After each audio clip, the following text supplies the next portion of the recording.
Welcome to this edition of the Million Dollar Mastermind podcast. This is where we pick the brains of high achievers from all walks of life and get their hard-earned, real-world insights on winning. I'm your host, Larry Weidel.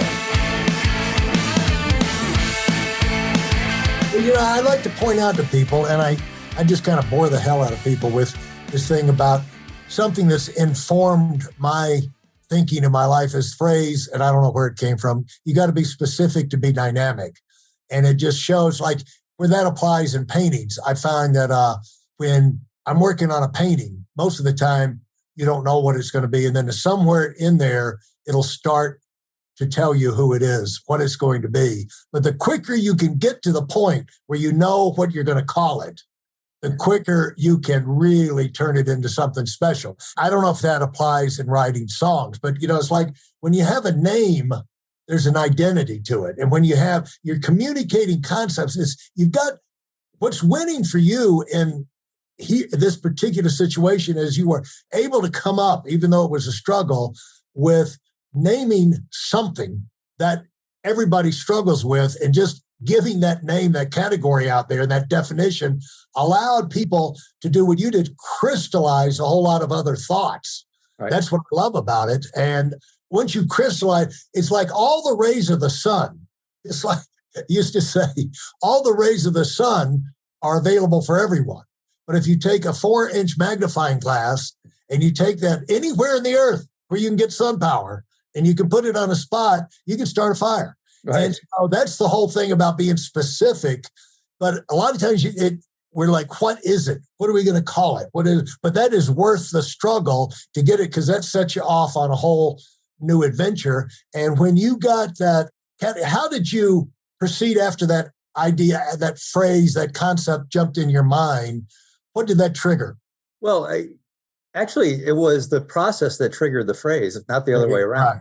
Yeah, but then you had to write and communicate it. Right. Oh, yeah, right. But yeah, it kind of was a natural outgrowth of what we were doing. It wasn't the starting place, right? And what were you doing? Let's just say to people because too many people out there, Kevin, are trying to do it themselves. And if you can get a group of people where you're bouncing ideas off, you're probably going to get where you want to go a lot quicker. They don't have to be in business with you, but if you have, that's one of the things that's kind of a amateur mentor type thing is you got some friends that are like-minded. They care about what you're talking, what you care about, and you can bounce things off. You can start a process of kind of narrowing in on it like you guys did. How long did that process go? What would you have described that process before you came up with that name? What would you have described to me the process you were going through? Well, I would describe it as writing a book. Actually, so let me not be a trite here and say something about writing. So it's one thing to get a group of people around, right, with a conference room with a whiteboard, whatever, throw ideas around, talk about things, come up with some ahas. That's great. But let me say something about that I've learned about writing. So writing is discipline of thought. Yep. And so you can have all of this great ideas and all the these words and terms and I thought things floating around. But if you're forced to write them down in a way that others can consume them, right, you have to have discipline about the way you're thinking about it because the ideas have to add up to something and they have to connect to each other. So I've always told, look, I've had this whole career of collaborating with CEOs and thought leaders on books. And even though I don't write every book that comes to me, I always have CEOs coming to me and asking me about writing a book.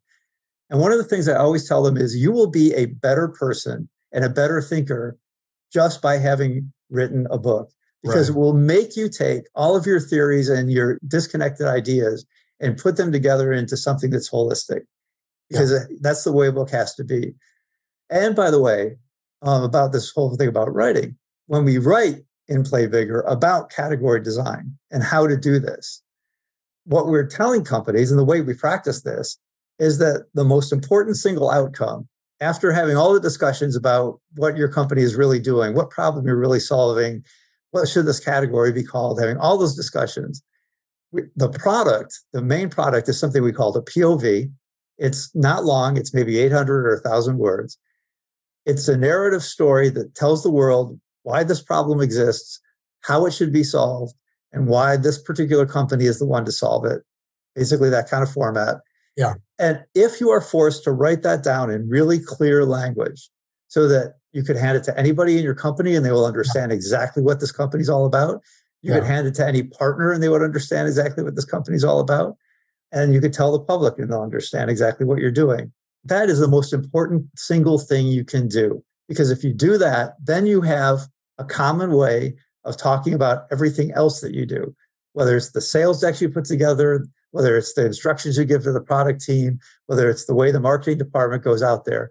But if you have this common way that you've all decided, this is the way we talk about ourselves and the way we talk about what we're trying to build here, that's the best starting place you can possibly have. And it's got to be written down.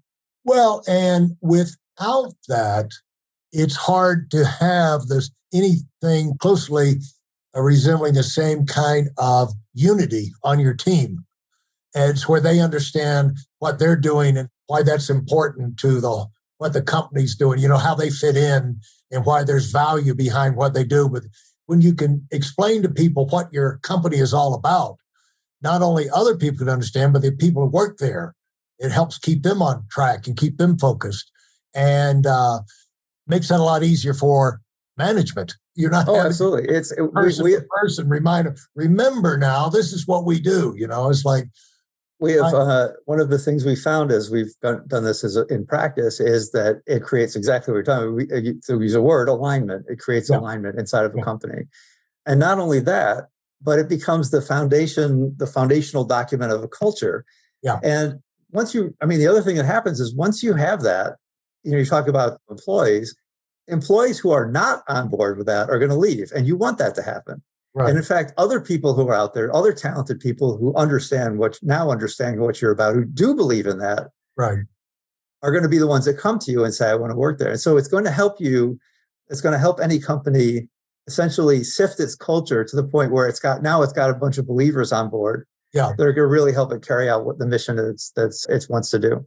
I want to back up I couldn't agree more. And I'd like to back up and point out something you did really cleverly early in your career that maybe you weren't aware how smart a move it was, but some way, somehow you got yourself into a position, a job, an occupation where you're working with a USA Today in a position where you could follow your natural curiosity, you could write, and you could really be at your best, but it would open your education. It would when you think of having an unlimited education leading to unlimited opportunities, that's really kind of opened that door, but it never would have happened in the same way had you not been able to get on with USA Today writing on technology. So how did you get that job? Because see, the reason I point that out, there's a lot of people that are just starting out and are going through a transition and they're wondering, how can I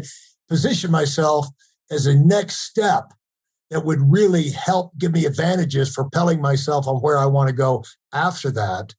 How did you get that job? Put that in your mind. Well, a lot of what happens in life is at first serendipity. But then what you have to do with that serendipity is become intentional about what you do with it. Yeah. So let me explain. We went from the Binghamton newspaper to a newspaper in Westchester County, and both were owned by Gannett. And I was working as a technology writer in Westchester County, which was also where there was a big IBM contingent and other technology companies. USA Today had just started. I don't know how old it was at the time. It was still pretty much startup stages. And they needed to pull in reporters from some of the other Gannett newspapers. One day, the business editor came over to me and said, "Hey, USA Today is interested in having you come join them. You want to do that?" It turns out they were asking me because a bunch of other people turned it down and didn't want to join it because USA Today was a risk, right? It was kind of a new thing. But I was 25 years old and I was like, sure. Hell yeah, I'll go for whatever. As far as I know, it could have closed in another year, right? What was it? It wasn't going to cost me anything. I was single. I was mobile. That's how I got in the door at USA Today. But I always had something I tell my kids who they probably get sick of me hearing is have big goals and small plans. Uh-huh. And I always had big goals of I wanted to be, and literally this was a thought. For the time I was in college, I wanted to have a national newspaper column.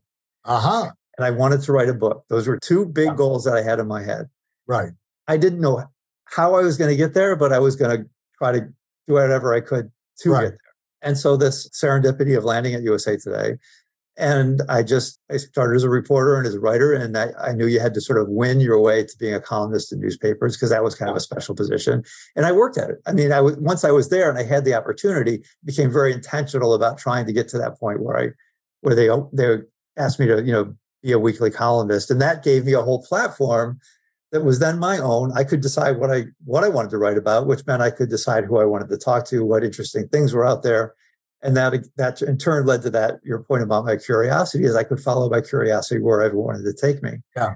So I turned the serendipity into some intentionality, going after the goals I wanted to achieve. That thing of following what you were interested in or what you thought would be interesting, that is the answer for leaders, people running things. Like they're saying, like, well, what should I do with a company? What we're going to have a contest, what kind of contest or what kind of product? It's like, what direction should we go? It's like, well, what do you want to do? What can you get excited about? Because I would have found, like, you plan a meeting. Did we plan it enough? I don't know. Are you excited about it enough? Can you think of something? Are you excited about it? Are you getting ready thinking about doing it? Well, then you probably got enough planning in it. And it's just like, if you're excited about in doing these interviews, what I find out is I'm usually furious at myself that it's over of things that were obvious, lay down perfect questions that I forgot to follow up on because you can't get everything in an hour. So, oh, well, next time I talk to Kevin, I'll ask him that. But the thing is that I usually follow what am I curious about? I usually see that keeps things interesting. That people, if you follow the things you're interested in, it'll probably turn out pretty good. You'll probably be able to turn that into something fun for other people too. And you've been able to do that time and time again. And when did you get the idea that you could propel beyond working with USA Today and become a writer full-time and go beyond just having a nationwide audience? Yeah. And again, I'm going to go right back to serendipity, to intentionality. Yeah. I had the big goal of someday I wanted to write a book. I didn't know how. I was working at USA Today it was the early 90s. And all of this stuff was starting to happen about, if you remember, like things that what was called then the information superhighway, and right, yeah. And content was starting to become digital as music was being put on CDs and starting to get things on, interactive TV was a conversation people were having. So all this, but I could see, because I'd been in the business for a while at that point, I could see that this was all leading to something really interesting where media was going to become digital and everything was going to change. And so I started writing a lot about that for USA Today. And then I had the idea, well, this stuff is really adding up to something. I'm going to write a book proposal. So I wrote a book proposal, and I had no idea, didn't know anything about the publishing industry. I didn't have an agent or anything like that. And so I started trying to shop this thing around. It went nowhere. I literally had a big printout that I stuck in a drawer, classic thing, right? And somewhere, maybe, I don't know, 3 or 4 months after I gave up on that, an editor from big publishing house called me and read some of my stuff in USA Today and said, "Hey, have you ever thought about writing a book about this stuff?" And I said, "I could send you one tomorrow." And so that turned into my first book, which was called Mega Media Shakeout. And then talk about like a bunch of sort of serendipity things sort of piling up on each other. Is the book landed in April 1995. And it was the first book that landed that was basically about media going digital and what that was going to mean to all these different industries. And it was that summer, Netscape went public, that basically the consumer internet, Yahoo suddenly appeared on the scene, Amazon appeared on the scene, the consumer internet blew up. And all of these companies across all these different industries were panicking about, like, what does this mean? What's it going to do? And my book landed right in the middle of that, sold really well, and also got me pulled into, like, I got requests to go speak to company boards, to speak to conferences of like 5,000. What was that like? Let's talk. When you're the first time you're going to speak to a company board, what's going through your head? What was that experience like? It was frightening as hell. Yeah. So looking back on it, if there's anything in my career I wish I could go back and Yeah. change, because I did not know what I was doing. I had no experience doing this. I suddenly got pulled into all of these situations. And when I look back on it, I was so bad. And in fact, eventually I ended up hiring a speaking coach to help me figure this out and get a little bit better at it. And now, actually, all these years later, and I've spoken so many times to so many groups, and I get up in front of companies all the time. It's like, it's a no-brainer, and I kind of know how to do it, and I can be pretty dynamic about it.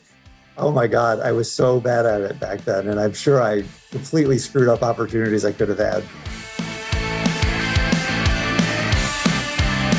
Thanks for listening to the Million Dollar Mastermind. If you felt there were any valuable takeaways from this episode, please take a minute and leave us a 5-star review. Your feedback is important and really helps us get the word out to a wider audience. Remember, we have a valuable webinar that is absolutely free. Register for it right now at weidelonwinning.com. Thanks for listening.